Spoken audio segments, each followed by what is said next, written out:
Halo teman-teman semua, perkenalkan saya Susmita Puspasari, salah satu student Pacman program Data Ethics dan Science.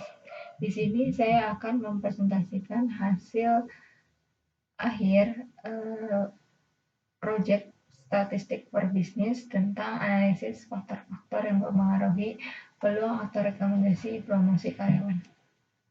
Problem statement.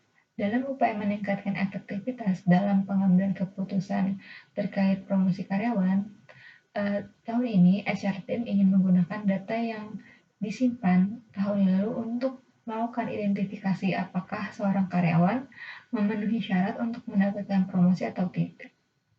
Dengan ini, HR Team dapat memperoleh perkiraan apakah seorang karyawan berpotensi mendapatkan promosi atau tidak berdasarkan data-data historis dan juga faktor-faktor yang relevan. Kemudian objektif atau tujuannya. Yang pertama yaitu melakukan eksplorasi dan visualisasi dataset yang tersedia. Kemudian melakukan analisa faktor-faktor yang berpengaruh terhadap rekomendasi promosi seorang karyawan. Kemudian yang terakhir, memberikan insight dan juga rekomendasi yang akan membantu perusahaan.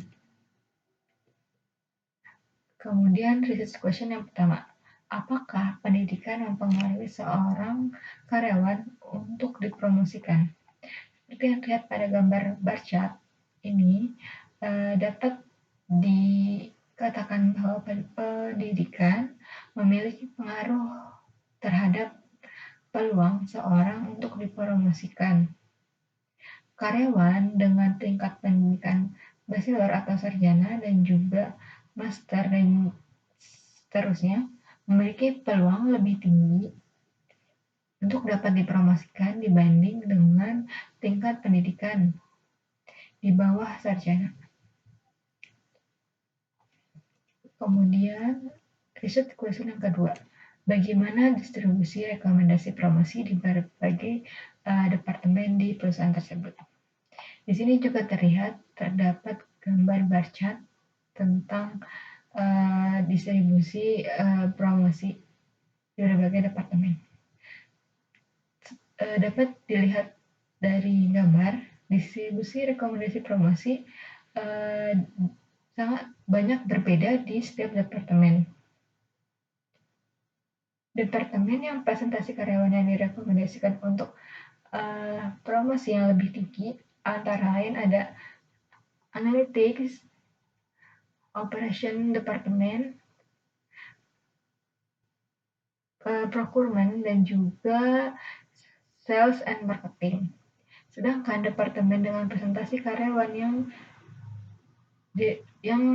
lebih rendah direkomendasikannya ada HR, departemen HR, ada departemen legal atau hukum, dan juga yang terakhir departemen R&D, Research and Development. Kemudian tentang statistik tes. Di sini ada H0, yaitu yang H0-nya adalah tidak ada perbedaan rata-rata skor pelatihan antar kelompok karyawan yang direkomendasikan untuk promosi dan tidak direkomendasikan. H1 ada perbedaan rata-rata skor pelatihan antara kedua kelompok. Kemudian ini ada hasil uji ANOVA-nya. Terlihat dari hasil uji ANOVA menunjukkan bahwa terdapat perbedaan yang signifikan antara rata-rata skor pelatihan antar kelompok karyawan yang direkomendasikan untuk promosi dan tidak direkomendasikan untuk promosi. Statistik F sebesar 180 dan juga p-value sebesar 0,0 yang lebih kecil dari alfa 0,05. Dengan itu dapat dikatakan ini menolak H0, sehingga dapat disimpulkan bahwa terdapat perbedaan yang signifikan antara rata-rata skor pelatihan antara dua kelompok, yaitu kelompok yang direkomendasikan untuk promosi dan kelompok yang tidak direkomendasikan untuk promosi. Kemudian tentang linear regression. Linear regression di sini bertujuan untuk mengetahui pengaruh-pengaruh variabel yang independen terhadap rekomendasi promosi. Variabel yang independennya yaitu adalah variabel is promoted. Seperti yang terlihat pada gambar, hasil regresi menunjukkan bahwa variabel-variabel independen yang signifikan secara statistik dapat mempengaruhi rekomendasi promosi, antara lain yaitu previous year rating, award won, average training score, dan juga variabel departemen. Namun dengan departemen dengan koefisien tertentu, seperti departemen HR, departemen sales, departemen finance, dan seterusnya. Kemudian dapat kita simpulkan dari analisis tadi. Yang pertama, dari sekitar 50.140 data karyawan, sekitar 9,31% karyawan yang memiliki peluang atau rekomendasi untuk dipromosikan. Selanjutnya, pendidikan memiliki pengaruh terhadap peluang seseorang karyawan untuk dipromosikan. Yang selanjutnya, distribusi rekomendasi promosi berbeda-beda di setiap departemennya.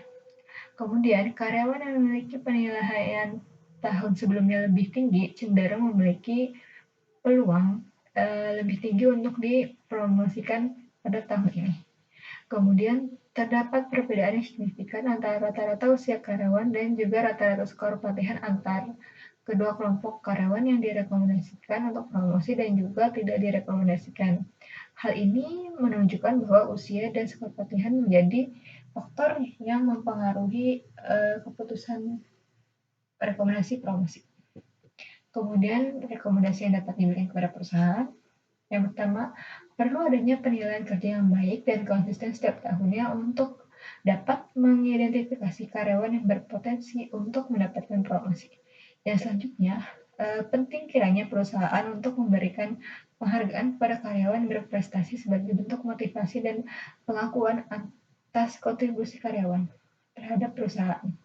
Selanjutnya, departemen yang memiliki presentasi rekomendasi promosi yang rendah mungkin perlu dievaluasi untuk mengidentifikasi faktor-faktor yang mempengaruhi hal tersebut.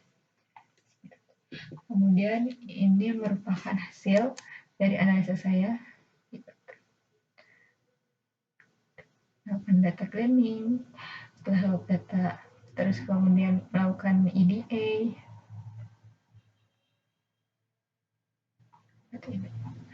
Selanjutnya juga kita melakukan statistik data, tes, dengan uji t-test, dengan uji proporsi dan juga uji ANOVA. Selanjutnya juga melakukan pembentukan regression model. Sekian presentasi hasil tugas akhir bisnis statistik for bisnis ini. Kurang lebihnya mohon maaf. Terima kasih.